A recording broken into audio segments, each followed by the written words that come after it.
Marketing automation. It promises efficiency, personalization, and scale. But without healthy systems and clear strategy, it becomes a magnifier of dysfunction. In this episode, we explore the misconception that is automation. Because unlike general consensus, automation doesn't equate to autopilot.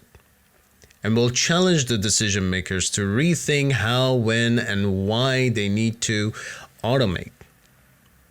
Many leaders assume that once automation is implemented, their problems are solved. They believe AI can just handle it. But if you automate chaos, you just multiply it. If your systems are broken, your AI learns the wrong patterns. That's when businesses start losing talent, customers, and momentum. So let's be clear about something today. Automation doesn't fix broken marketing. It just helps you break things much faster. Let's talk about the obsession with scale. Every business owner I talk to says the same thing. Granted, very much warranted. We just need to scale. They say it loud and proud, as if more is automatically better every single time. But the truth is, scaling broken system just creates bigger problems. It's like pouring a gasoline on a car with a failing transmission. You'll go faster, straight into the failure. And the worst part about all of this is most leaders won't know it's happening until the team is burned out, the funnel is full of junk leads, and trust with the customer is absolutely gone. So let's pretend for a second. You automate lead nurturing, but your ICP hasn't been updated in the last 2 years. You build a multi-touch journey, but your segmentation is based on vanity clicks from a gated white paper. You set up scoring rules, but no one aligns about what makes a lead qualified. And sometimes customers, they mean differently depending on who you ask around the organization. Now your SDRs are calling the wrong people, your CRM is full of junk, your brand voice is fragmented, and your customer experience inconsistent at best. But the dashboard is looking great though. Green, positive, right? Wrong, because that is activity and not impact. The moment of truth is, automation is a mirror. It reflects the health or dysfunction of your operations and everything that you are and do. It's not supposed to clean up messes. Most companies have no business in fact talking about automation until they answer few questions. Do we know exactly who our customer is? Do we actually know our full customer journey? Are our personas based on recent real-world insights? Are marketing and sales aligned on the definition of success? Is our data clean, or are we just hoping that automation is hiding the chaos? You can scale what you haven't tested. You can't automate what you haven't manually optimized. And you definitely can't trust AI to fix something you haven't even fixed for your human team. Because, ladies and gentlemen, when you rush into automation without clarity, you're simply just multiplying your risk blindly. Now it's your turn. Let me ask you a question. If your marketing system was like a car, would you feel safe letting it just drive itself under the same conditions I explained?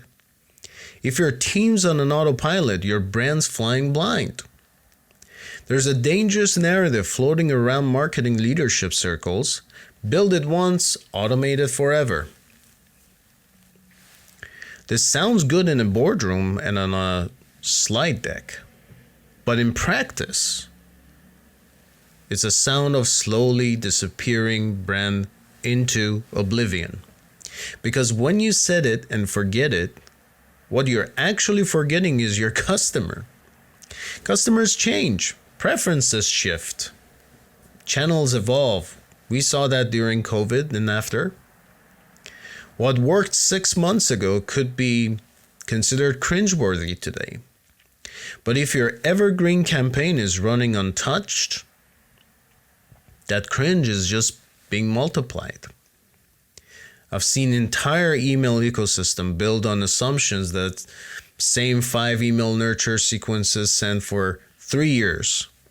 Content repurposed by AI tools without human intervention. Generic subject lines still running because they used to work. AI is not going to save us, not like this at least, because AI can't read the room. It can't feel fatigue. It doesn't know that your audiences prioritize shift. And after a new competitor entered the space last quarter, everything changed. When your strategy is on autopilot, you're outsourcing nouns. And the nouns is what builds trust. Here's how real automation leadership should look like. Ongoing supervision. You don't walk away from it, you set up and check-ins. Contextual intelligence. You adjust messages based on time, platform, and buyer sentiment. Performance over convenience. You're willing to pause, rework, or scrap even what's not aging well. Remember, automation isn't a substitute for leadership. It's an amplifier for the decisions that leaders make.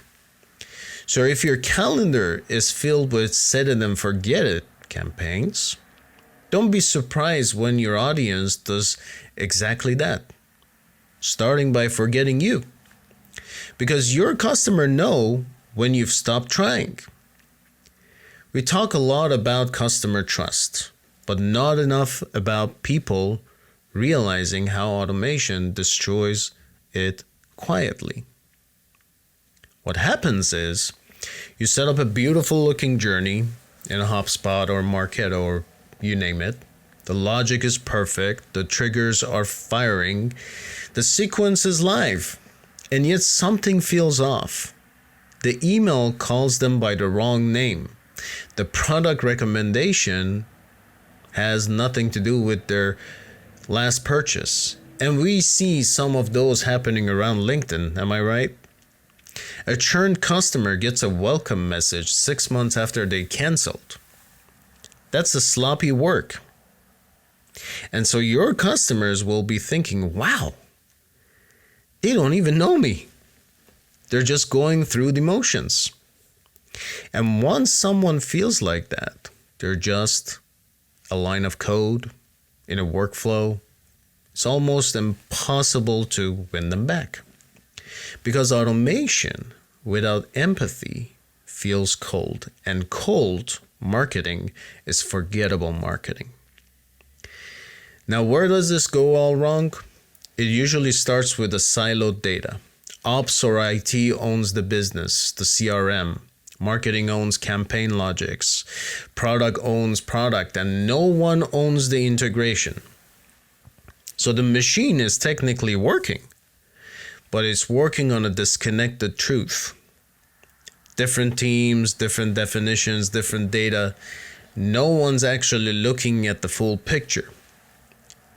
So your automation gets trained on flawed inputs, and those inputs get amplified at scale.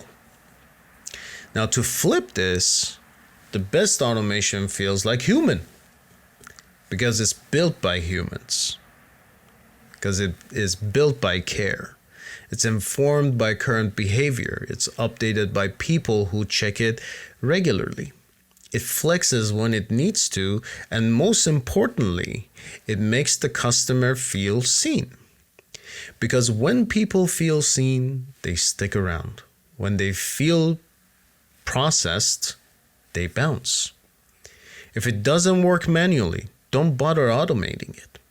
If it hasn't proven value in manual execution, don't scale it. Yet too many marketing leaders try to automate a process they haven't stress tested manually. They skip the part where real humans validate it. They skip the part where cross-functional teams align on a good how the good feels like, looks like. And what happens is then they roll out a lead nurture journey that's never been A/B tested. They build a recommendation engine without understanding product affinity. They create chatbots that confuses the heck out of the customer even more. And they're shocked when none of it moves the needle. For lead qualification logic, manually at least qualify 100 leads and see how it looks like. For nurture sequences, test content, timing, resonance before locking it into a journey. For personalized product recommendations, ask customers what resonated with you. Segment from there. Support routing or chatbots. Study live rep interactions perhaps. Start from there. Because once it works live, you know where automation can be plugged without risking brand experience. Also, don't automate alone. Bring in sales, ops, CX. Every automation rule should be cross-functional and aligned with other entities in the business. That's how you avoid marketing black boxes where campaigns run without accountability and AI makes assumptions based on stale behavior. Automation should make your business more human, not less. More responsive, more relevant, more personal. That's how you build automation that scales value. And to bring this to a full circle, ladies and gentlemen, we started with the truth, which is that automation makes broken systems scale faster in the wrong direction. And we broke it down to the fact that you can scale what's not working. Set it and forget it is a lie. Trust is earned, not triggered by a drip campaign. And automation without manual proof is absolute chaos. So if there is only one thing I would like you to take away from this, don't confuse efficiency with effectiveness. Automation should extend the strategy and not replace it. If you're serious about building sustainable marketing systems, start with clarity. Fix what's broken manually, and then automate it with purpose. On the next episode, we are coming back with something most teams don't even talk about until it's too late. Why your demand generation is acting unpredictable. It's not the channels, it's not the tools, it's something deeper than that. I'll break it down for you on the next episode, next week on Critical Hit. Here's how we stay connected. Need help untangling your marketing systems before you automate? Head over to medice.com. That is medyche.com and request a consult. Want to be a guest on Critical Hit and tell your story or challenges of the team? Apply at batashmujedi.com/contact. That is batashmujedi.com/contact. Listen to the past episodes, share with the team, and let's fix marketing together. This was episode 28 of Critical Hit. I'm Batash, and I'll see you next week. Let's talk business.